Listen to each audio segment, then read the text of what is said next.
reminds them that they can trust this roster that has a world championship. Absolutely. Few world champions on the side of KT as well, so not to be underestimated there as we are into the draft. For Jordian to start things off, Aurora is banned, and we've got the Ashe taken away. Ezreal going to be banned away from Deft as well. A good idea. And there's the Jace, of course, you know, the base damage buff. And Zeus' performances on the champion in general, a good idea to ban that one away. But there are a lot of things that are still up and available, Wolf. I'm getting a little nervous. Sejuani is the big one that sticks out, that is still up, even with the Ashe banned. What about the flamethrower Yordle guy? He is probably going to be banned in this third and final spot. Sejuani is actually banned by KT Rolster, so that does open up that Rumble ban. Pretty self-explanatory here. And we might just see the Vi first pick for Pioshik. Could also be Maokai. I think this is looking like a Pioshik first pick angle with the Ezreal gone, the Corki is gone, the Rumble, of course, is taken away. So the Renekton also left up, and Perfect has had some really good performances on this pick. So they're going to prioritize that higher, but this means Oner now gets his pick of the litter, and Faker could, of course, wait and see what BDD is going to be playing. Could look for counter pick. If he wants to get the Azir, maybe now's the time. I've got like Monte Cristo in the back of my head right now, Wolf, saying like, why are they first picking Renekton? And I love that it's KT Rolster as well. Hope you're doing okay there, Monty. Okay, let's see what the answer is going to be. It's the Shuriman theme. And I like this so much. The fact that Faker can go back to one of his all-time comfort picks and deny it from BDD at the same time is brilliant. And this is T1 leaning into that narrative we've had over the last 2 weeks of play what works for you, play what you're good at, play your style. And with the Corki ban, this one becomes pretty self-explanatory. Now the cannon to come through here, a ranged pick here into the Renekton, can keep him at arm's length. The Vi Talia. As soon as the Azir was locked in, you and I both knew that's the exact angle we'd be seeing with KT. So much single target here with the Renekton. You've got the Vi setup with the Talia shoves. And yes, the cannon is great for teamfights, so is the Azir. But this is kind of KT's bread and butter here, and if we see any mistakes, any errors from T1, it's so easy to punish. We need Lee Sin. That's what we need. I need Oner's Lee Sin. I need it locked in right now. That's not it. That's Poppy. Well, I mean, it's still pretty valuable, but I just felt like it was the time, Wolf. It was the time. We needed Oner's Lee Sin. Well, it's going to be Oner's Poppy, and he's pretty good at that pick as well. Yeah, that's a good point. And he's still good at that. He has been incredible with his early game pathing with this pick. Really strong into this composition. So I do like this, as taking away the Senna, I think, is wise as well, considering the ability for Talia to roam can be very problematic when trying to shut down the Senna. Her ultimate is global as well, so BDD can ult in and then shut somebody down. Kalista ban, though, makes it look like we are still heading to a scaling pick here in the bottom lane for Deft. I find it interesting that the Senna was banned on T1's side. I actually felt like Senna could have kind of fit into the composition, although I guess it would lean it very late game focused. Still curious. Also gives Poppy some flex angles as well, in theory. Kalista also going to be trying to deny that, as Leona going to be taken away from Beryl. He does have a skin on that champion, does make a little bit of sense. See if they want to ban... I mean, it'd be really bizarre, but they could even ban like Xayah here. It's one of the times when Xayah is relatively viable because she has a great setup in this comp, and the single target blow-up is actually pretty easy for her to get out. If she dodges the first part, then she can avoid the rest as well. As the Alistar will get banned. The Misfortune was the other option I was thinking about, is they took the Alistar away from Keria, but this does allow Guma to just kind of slide in with a very strong laning pick that has insane follow-up to the Cannon ultimate, to the Azir ultimate. And I'm not learning the lesson. I don't know if we're learning the lesson. It does mean you can dodge the Poppy ult, and the first part of the Cannon ult, but then the rest of it still gets you. And then you come down again, and then you get swept into the enemy team. If Guma plays Xayah here, he avoids the shove or the Vi, and then he backs up, and then there's no follow-up, right? And that's why I was like, oh, it's kind of okay in this situation. It does not feel as okay on the KT side, but the Feathers can be a good follow-up, and if you're the one who's constantly setting up the engages with the Vi, Talia, with the Renekton engage, and you're ahead, it doesn't matter. It still works. You know, you're going to close that gap. The low range isn't going to be an issue. There's so much insane keep away and turn here in T1's composition. They've got the strong early game Poppy here, the Cannon ultimate, the Azir ultimate, the Misfortune follow-up, and the ability for Rel to just come back in and say, oh, you almost picked someone, or you did pick someone, but you used everything for it, and we win the 4v5 because we have so much setup and so much lockdown. That's my biggest concern here. I like the start of the draft for KT, but I think at the end, I definitely have to lean T1. Yeah, and I think that I'm feeling a little bit of whiplash, right, from the Bro series where the Xayah was picked and it just wasn't the angle. This time I think it's less egregious only because T1 have much less range, right? They don't have a poke angle in this composition, and they are very much like, we're going to front load our damage, we're going to go for the Wombo combo, and Featherstorm is very, very good into that. There are still a whole bunch of those issues that we already listed. Deft is going to have to play very, very well, but I think he will be able to auto-attack at least in this composition. I think the biggest factor of how this early game is going to go is going to be Pyosik versus Oner. You know, Pyosik's had Oner's number in some very important matches in the past. Yeah. Back to that World Championship. But the early game here, I think, is where KT really need to get the ball rolling. If they can get ahead, I feel like the Xayah pick absolutely can work out. The Renekton will have a little bit more longevity. But if it's an even game state early on, the Azir gets to scale, you've got the MF setup, I think T1 win out every time. Yeah, it's looking like we're back to some T1 drafts that look like they suit them, and that is absolutely fantastic. Let's dive onto the Rift for game number 1 of the Telecom War.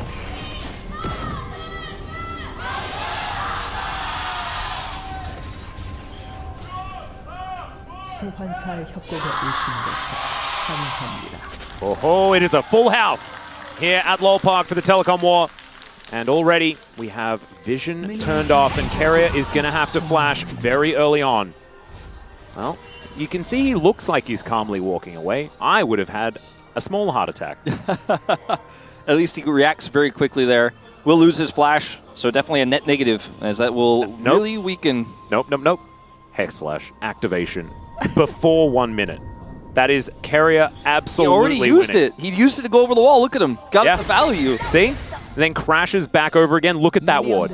Gorgeous. Hex Flash. He would have never flashed that wall with regular Flash, but with Hex Flash, it's like, oh, totally worth. I know, and it feels like you're allowed to do it, you know? Feels like a party foul. I do it every game. You know, I flash out a fountain to get to that pixel brush a little bit earlier, as Beryl is going to walk over some vision. Gumayusi lying in wait here. We'll have Keria coming down to join him pretty early. Might be just a little tussle at level 1. Could be MF gonna get that big first auto, and if she could set up the press the attack, feels nice. But Keria is hiding in the brush. Oh, shout out to Swarm, by the way, that Misfortune skin. Yeah, very cool stuff. I am very much looking forward to going and playing more of it this evening, and I'm very proud of myself for making it to work on time today. Good job. Yeah, thanks, man. I appreciate it. It is often a struggle for me. I am not the most punctual man. You know, people say half of life is showing up. Then like a fourth of life is like showing up on time. I'd give it a 6. I want to give it a 6. That helps me. It's all right. You can see, double up value. They're onto Beryl, as Deft and Beryl are going to have to concede the level 2. Hex Flash value. Keria just making sure he makes use of the button. You love to see it. So in the top side of the map, we do see the Kennen starting to get some small advantages there. Oner is pathing towards this top lane, but Perfect is playing very respectfully here. Yeah, and Oner looks like he's going to go in for a bit of an invade. We'll see whether he can actually secure a blue buff, because that could really put Pyosik behind. Yeah. Just get some vision down. Could definitely get it. I mean, Pyosik's coming over here, clears Wolves. There's a ward here. We'll see Pyosik's timing. You get the Gromp and then come for a steal. It'd be nice, but Pyosik knows. He knows he's on it. Yeah, and Oner is just going to walk away. Ward goes over. Perfect moving on in now. Understands the value of protecting the jungle. I don't think Oner knows that a ward went into that brush there either, as we're going to just do the same thing. It's a bit of a do-si-do. But the winner of this is Zeus, who's pulling the Renekton, you know, pushing the wave in. Is okay, here we go. Yeah, Pyosik fighting against Oner here, who does manage to steal this one away. There's a lightning rush over. The stun comes out immediately, though, from Perfect, and Pyosik gonna get smashed into the ground. The flash out from Oner as well, as now Zeus is in an extraordinarily uncomfortable position. Seismic shove is going to miss, and oh my goodness, is it going to work? The turret! Oh, he was almost out of there. Almost out of there, but it is going to be a 1-for-1 in the end. As we just come down here to see a little bit of a crash down, but is it going to be too impactful? But yeah, that was really well played by T1. Oner comes over and starts threatening Pyosik, slows down his clear, denies farm from Perfect because Perfect has to constantly come over and babysit the Vi. And this is why Oner is so well known for his early game poppy. His pathing is so frustrating, knows where he's got pressure points on the map. That cannon lane was the pressure point. Now, both top laners flash this after the play. Of course, Pyosik and Oner also did flash. Of course, Oner has the Hex Flash. Pyosik will get his blue buff, but a big win here for the top lane cannon. And had he gotten out, it would have been even bigger. They pick up the first blood as well. Yeah, really nicely done here by T1. As waves are picked up, though, and things are sort of normalized, it's not like it has really impacted the gold too much, outside of first blood being what T1 were able to pick up. This is a big crash. Pyosik's level 3. And Zeus still only level 4. Oner's going to move around, though, and there's the Vault Breaker to get Pyosik out. I mean, Oner's just crash. He's wise enough to know this is a strong possibility to follow up there without Cannon having the flash. Perfect having a very long stun with his empowered W. Just wants to come over here. Needs to get his Krugs anyways, but will also shadow the Yordle. All right, Faker going to take a little bit of a ride across the rocks, but BDD not going to be able to find that shove. That is going to be a big trade win for Faker here in the mid lane. It is going to be a CS advantage for BDD at the moment. And he was also able to roam up, sort of the power of being able to surf on the walls. I don't know about that one, Beryl, but it's going to be a 1v1 between Gumayusi and Deft right now. Not a lot of mana left here for Gumayusi, who does get snared by the Blade Caller. It's a good trade for KT. Early power of the Lovers duo here on the bottom side, with the fact that they do get some of those extra things, is sort of helping out here for Deft and Beryl. Yeah, I mean, the lack of mana here for Guma isn't going to be that important, as he will be able to just back off here and catch the wave. But luckily did not have to use his barrier. And once again, the top pressure is real. I mean, Perfect is not in the game. He has a kill, but he is losing more and more farm, is completely zoned off. You've got to make this work, Pyosik. 3-6 is going to be tough. Yep, Slicing Maelstrom is going to be used on the minion wave, and now Perfect just trying to get towards it, wants to get the mana as wants to get the experience, as Oner was tanking this one up. We've got dives everywhere, though, as Beryl goes in and straight up whiffs. That's going to be the crash down from Keria to try and buy some space, and Gumayusi should be falling here somehow. It almost worked, but it is going to be the 1 for 2. And T1 just kind of winning everywhere. Yeah, this is a disaster for KT Rolster. Pyosik felt so hard forced when he saw Oner topside there to make this dive happen. It's just so difficult to do. The crash down from Keria was so well played. And if you're trying to, as the bottom lane, and we'll talk about that in a moment when we get to that, but this is of course what happened moments before this, as they're trying to zone Perfect out of this wave. Oner comes in, pushes him into the wall here. And even though the stun isn't perfectly set up here by Oner, it doesn't matter. Zeus gets the stun. It's a big wave, and Perfect can do very little here. Decides to try to go back in. Unfortunately, not a great idea there.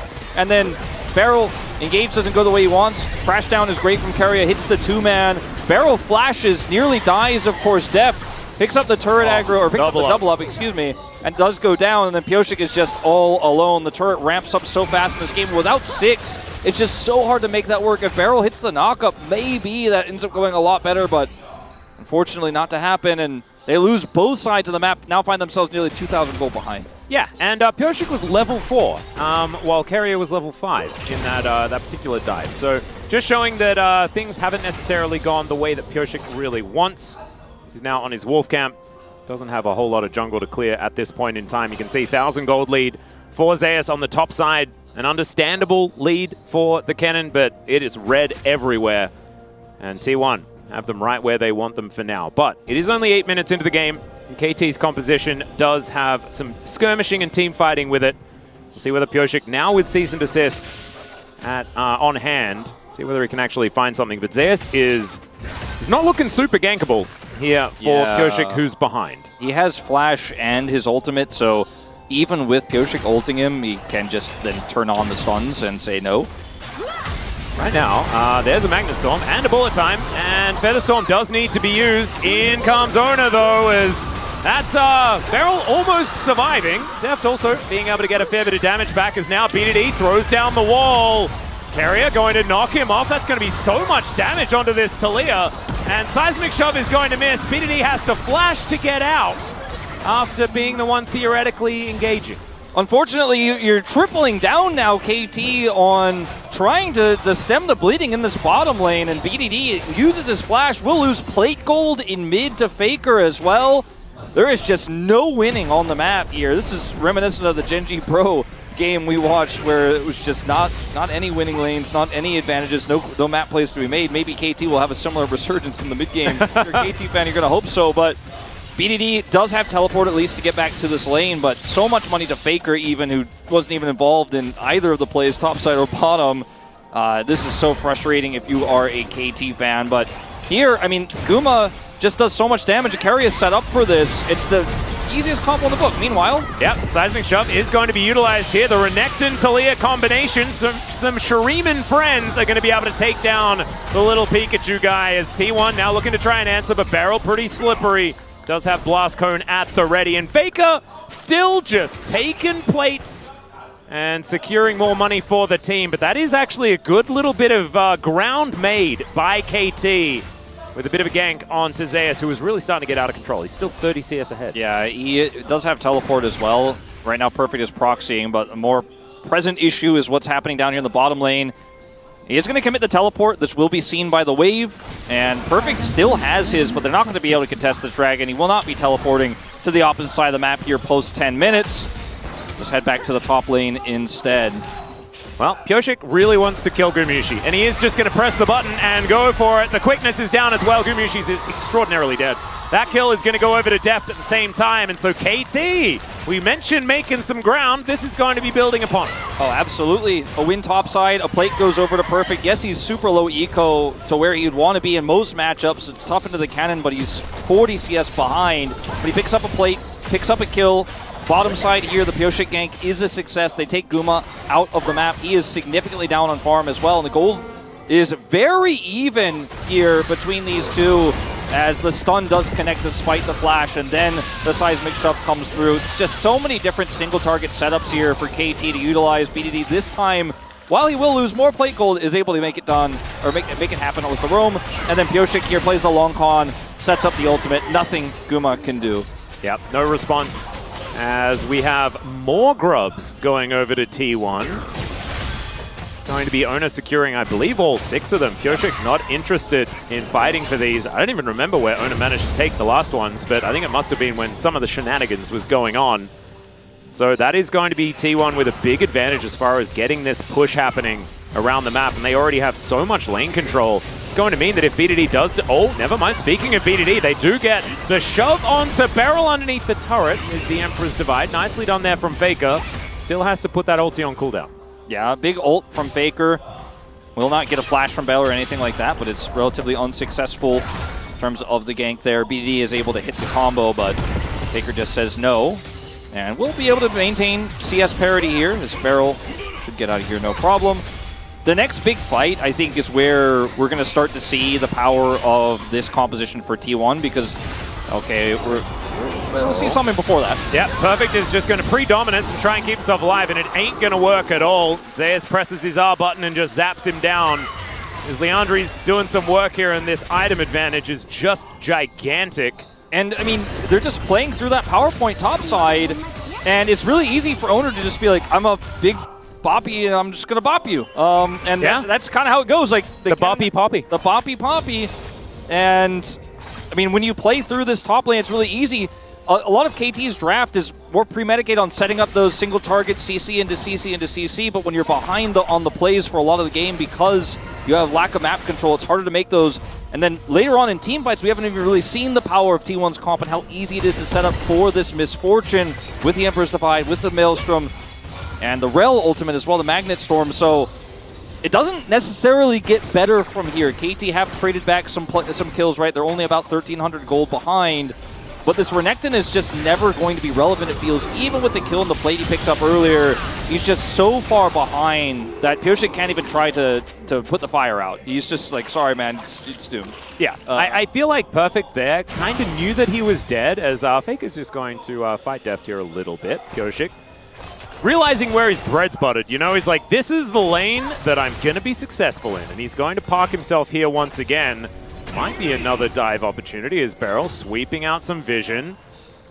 And BDD's coming down as well. should mean that at least the turret is going to be taken. You can see the bottom lane sort of moving back in, but this just leaves Perfect up and available once again. No Dominus this time. Heroic Charge going to come forward. I've seen this movie before. This time it's going to have a different ending. As plates just fell down. Almost got all. Be able to get those. Yeah, should still be able to get the turret here before Def does. Yeah. And that is going to be first turret going over to the Kennen, who was able to get a ton of plate gold, 375 plus the kills. He is just so large on that Thunderbolt Pikachu, you know, the namesake of this player, why he always does the Z for Zeus, but also for Kennen. In the Thunderbolt, you know, shape that he makes the Z in.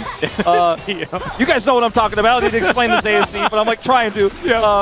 I don't want to say this game is over by any means, and I think the reason why is because KT still have such great setup to get picks, but I think it's now kind of going to be reliant on T1 overstepping, somebody making mistakes, because the agency you have as KT with the lack of map control you're going to very soon be feeling is going to be so problematic. I think they've got 1 or 2 team fights left in them, or maybe they could set something up beforehand.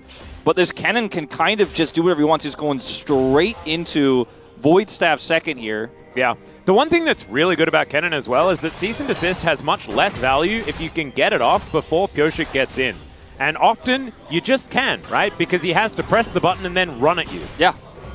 It's about whether Beryl can actually get these exhausts in the right times in these team fights. And it's all just going to hinge on that. And even then, I think maybe he's just too strong, you know? As Beryl's moving on over, just being a little bit frustrating here as this Cloud Drake is going to be secured. It's an Ocean. You know, when you go... Okay, Oner should be fine. Yeah, he'll be all right. When you go to for the Crypt Bloom second and you are winning this game this hard, the item just feels so snowbally as well. I mean, it's got good stats, obviously, not quite the Magic Panda's Void Staff, but it's still very, very strong, and the passive of it, the heal, is actually just going to allow T1 to even overwhelm harder in these team fights. Potentially, again, we're talking about what this comp can do. We haven't really seen it in a real 5v5 yet because KTs haven't been able to show up for those because they've been so far behind in these lanes. Renekton catching minions, what little of the economy he can pick up, he is going to try to soak up. Went Stridebreaker, which is... You know, I mean, considering their comp, it's fine. It's sticky on one target, but... It is a good team fighting item, and I think that that's where Perfect has to try and find some relevance, right? He has a single target stun, which is pretty good for setup for BDD. Yes. And that is what he's built for now. See whether he can make that one work. Just to add a bit of a caveat, I mean, the bottom side of the map, very well for KT. Not nearly as well as, you know, the comparison to the top side in favor of T1, but this Xayah is farming well, does have 1.5 items now completed. Gumayusi on 2 is going to be pretty threatening, of course, but so far, we haven't really seen anything to show us how the shape of this game is going to look as it goes on, right? Because we haven't seen any sort of 5v5, any sort of setup. I really am intrigued as to whether or not, you know, KT can make it work, as I've seen this on the top side of the map. It's going to happen once again as there's the flash forward from Perfect. He avoids the Emperor's Divide, and then Pyosik just goes through it. Vault Breaker comes down, but it's not going to be enough. Keria is going to pay for his sins, but he flashes out of the way. Bullet time to celebrate, and T1 are going to survive. Yeah, unfortunately, Atlas, we've been talking a lot about 5v5 fights. If Renekton is not a champion in this game, I don't know if we're ever going to see any 5v5s. Maybe 4v5 is the best KT can hope for. As like you said, he's going to be a stun button. But T1 with a faster rotation, even with a Talia on the other side, KT commits so much and end up getting nothing. Sure, Guma's ult didn't get a ton of value in terms of damage, but it helped make sure that KT couldn't follow up further. And they're going to get a turret for this as well, it looks like. Yeah, all 5 of them are over here. Seismic Shove goes wide. Perfect soaking as much of this as possible, but this is a foregone conclusion. Turret is going to go down, and T1 just slink away into the fog of war. And you mentioned the Xayah in the lane, 20 CS up, been able to farm pretty well. But it doesn't necessarily matter because it's Xayah and there isn't setup for it and the rest of the map is on fire. And I think the MF, even slightly less economy, she's not that far behind, is still going to have a huge part to play in this game.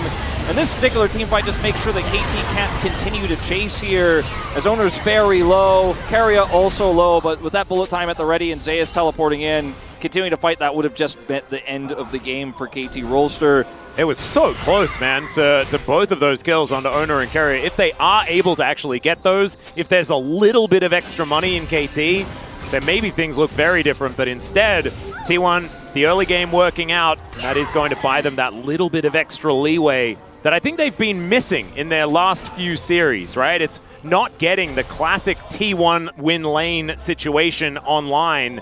And if you don't do that, then you can't take the level of risks that they often do in these games that have looked extraordinarily good in the past. The Poppy is just, it feels like a page out of Peanuts book, right? We've seen Hanwha Life kind of be, I don't want to say exclusively, but the most successful Poppy utilizers this season, and just putting that early pressure in the top lane to great use, and then just having so much pressure that you can take those risks, that you can kind of play a little bit fast and loose and still get away with it. Does feel very T1, the T1 that ended up being our finalists so many times in a row. It looked like maybe this season might have been the outlier, but at least in this first game, bouncing back in a big way. And I do look at, you know, this rapid fire cannon for Deft as kind of a symptom of the greater issue here in this Xayah. I think it's a great item for the Xayah. Is going to give her that first big auto, and we'll be able to help set up Feathers potentially here. It is going to be very key, but the question is, will they ever have the start of that chain CC onto a key target when Poppy is also getting really tanky in this game, also has steadfast presence, so makes it tough for Isn't to get in. And the jump scare, 2,000 gold. Yeah, it's a little too perfect. Okay, that looks much better. 1985, that's okay. 2,000 with 3 zeros is too much. I was thankfully not alive, making me feel a little bit younger. Very, very good. Not quite 1985, baby. All right, T1 setting up for a dragon. This is going to be soul point for them if they're able to lock it down. A lot of extra map control. Not the greatest of dragons, but certainly one that they can leverage. And we've got a Renekton on a flank, or a handbag on a flank. We're not entirely sure. He's not in the greatest of spots right now as BDD moving forward. Faker got a stopwatch too on this back, so he's got so much survivability here. And Oner able to collect this. I believe that was actually the Q. I think it was an early smite and then actually secured it with the Q in the end. Yeah. Still, whatever works. It's so hard to get in on this comp now with Oner just frontlining. Yeah, and Zeus on a flank angle as well, looking to try and catch this Renekton, making his way forward. He's spotted on that control ward, and there we go. Perfect, still going to get tagged with the Shuriken, and Faker comes down. Renekton is very much going to die.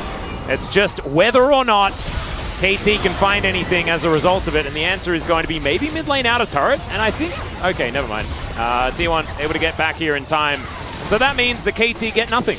Isaiah still had teleport too, so even pushing up into that mid turret was probably a little bit scary. You don't know what angle he could have. They weren't able to check everything, clear every ward necessarily. They didn't know. Maybe he's teleporting back in. We're about to die. We might lose the game right here, but they were at least able to try to chip away at this and get some control of the river back. Perfect has TP in 10 seconds. Oh, too late. This dragon is still up and available. Faker is going to go golden, but there's the quickness. The bullet time is gigantic, though. And even Faker's sweep is going to work beautifully. Now Def, yes, he pressed the Feather Storm, but he comes down into hell once again. And T1 are going to wipe the map of KT. And Perfect, he just respawned. He's like, where did my friends go?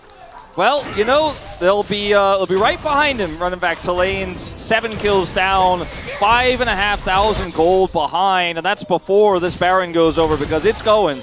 And I mean, you had a very slim chance of making all of that engage work and that setup there without the Renekton, but you have to try something as KT. You're super far behind, but Faker bought that Seeker's Arm Guard. He had the extra eco with some of that extra plate gold to pick that up. Didn't finish his Leandries. Isn't that as interested in that because he just knows that if he has enough money to buy the stopwatch, he will be safe in almost any scenario, and he is when the engage comes through. As look at KT here, they think, okay, we collapse onto Faker, we have Weavers while Oner doing such a great job frontline and gets the double knock-up during the zone. He said, yes, he does end up getting hit here, but look who's also being defensive, who's bodyguarding Faker. It's Guma over the wall, and the cannon ultimate is just really for cleanup. Just really, I feel like sinks into your brain when you watch this team fight how many other ways T1 could have won this, but they just say, Faker, you know what, we can both defend the turret and get the dragon. You've got the stopwatch. It's going to be fine. We're completely set up. There is just no way in for KT. And it was a 4v5, and KT thought that they were going to find some sort of angle. Obviously not going to work out just there. So Gyoshik moving towards his top side to try and at least guarantee that they get some of this bounty gold, but it's 6,000 gold, 7 almost for T1 at this point in time. Soul Point also, I feel like we're watching the last series. You know, this is kind of like the advantages that B&K were getting, where they were the ones picking up all of the neutral objectives, but also winning the fights, winning the map, taking the turrets. And this is the T1 that we grew to expect, that we haven't seen for the last couple of weeks. They are going to be able to break open the base here on the bottom side of the map. And I think that I don't see really a way back for KT unless there is some sort of miracle. Yeah, I think BDD was maybe hoping for a crazy flank there, but no one's vulnerable. Well, it's trying to throw some rocks on the ground and things like that. Anyone not looking too worried about it. In a turret in the mid lane will be just sort of looked at momentarily, and that does go down. There is still an inner on the top side. Minion Wave in an awkward spot for T1. But this is still a pretty good Rebel Baron power play, sitting at 2.2k. Still a minute left on that Baron as well. Yeah, it's really just quite a clear advantage here for T1 in every single sense of it. Faker also finished Zhonya's, by the way, instead of going for the Leandri's finish, just saying, all right, well, I like that stasis again. That was pretty helpful for me in the last fight. And who does he really need to burn health off of in this game? Perfect is so far behind. There's no traditional tank in this composition, really. Renekton being the bruiser here. And, okay. Yeah, flash out from Gyoshik is pretty necessary. And you've got the locket on Oner, who's had such an amazing game of Poppy, as he always does. And it's just so hard. Who do you pick? Because Oner's positioning has blocked KT out. You need a flank. You don't have a strong Renekton to do so. He'll just get turned on. He doesn't have TP right now. And T1 just slowly grinding them out of the game. Yeah, Seismic Shove is going to connect. And did we notice? Not really. That is a keeper's verdict, just to be channeled here by Oner for fun. And KT, I mean, the Baron is going to be wearing off in a couple of seconds, so that will stem the bleeding somewhat, but it is still so dark on this rift, as you can see. A couple of control wards here or there.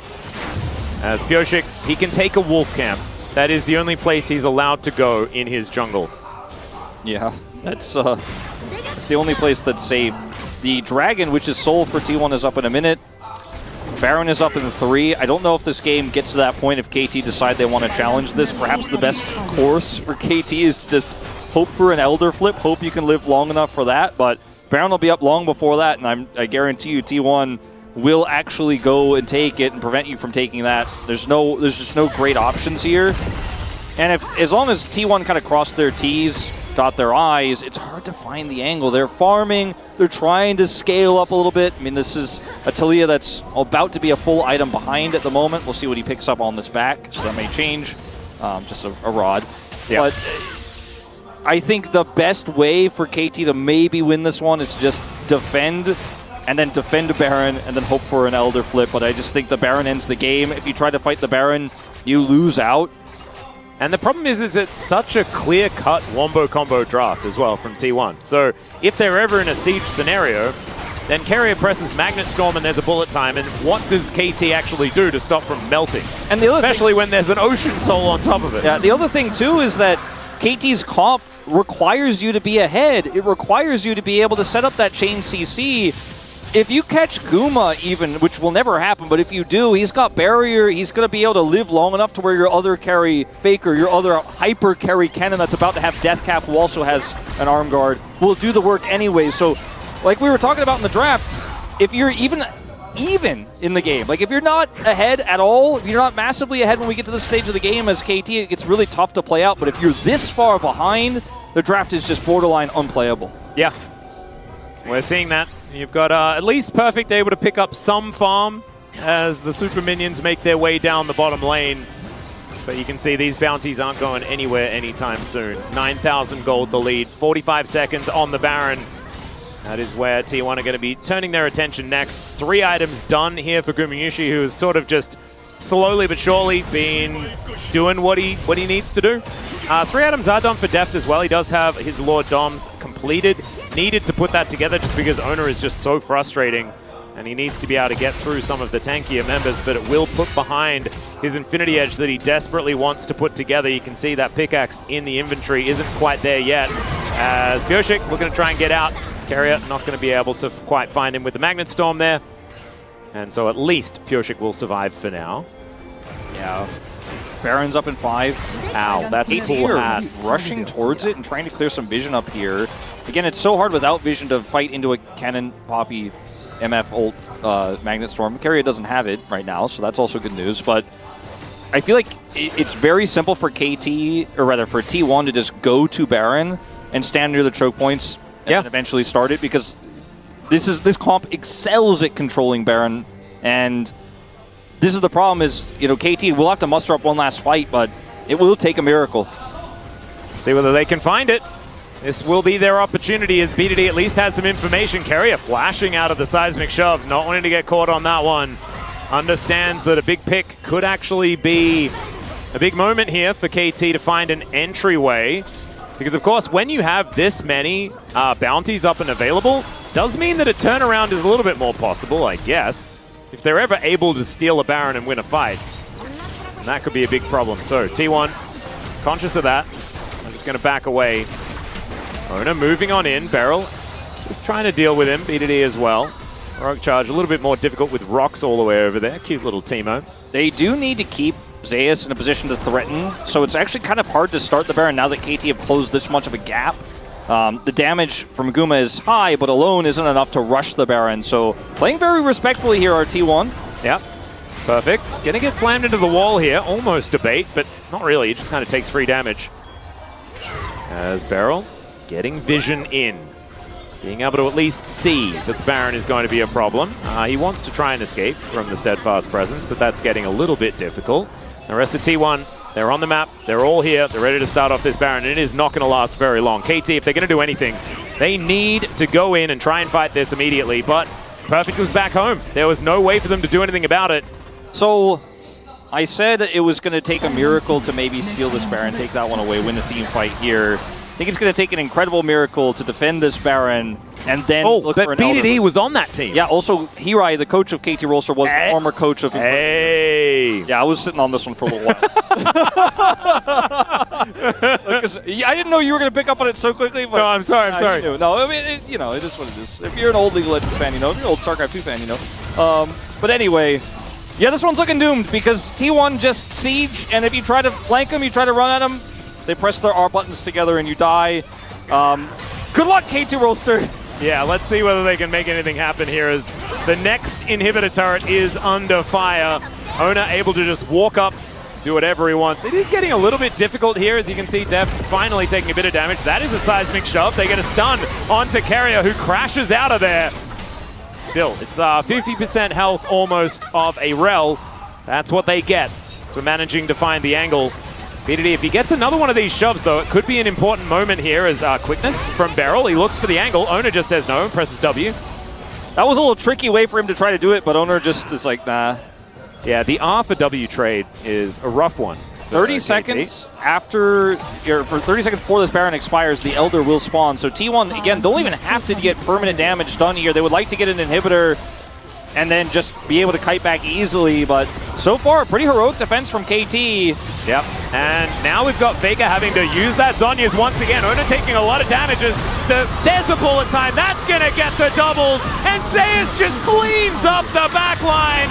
Seismic Shove does nothing. Empress Divide does everything, and T1 will cleanly ace KT. They were very patient with that play, but this is going to be the last one of the game. Surgical from T1 here in game number 1, and some well-needed revenge for them in the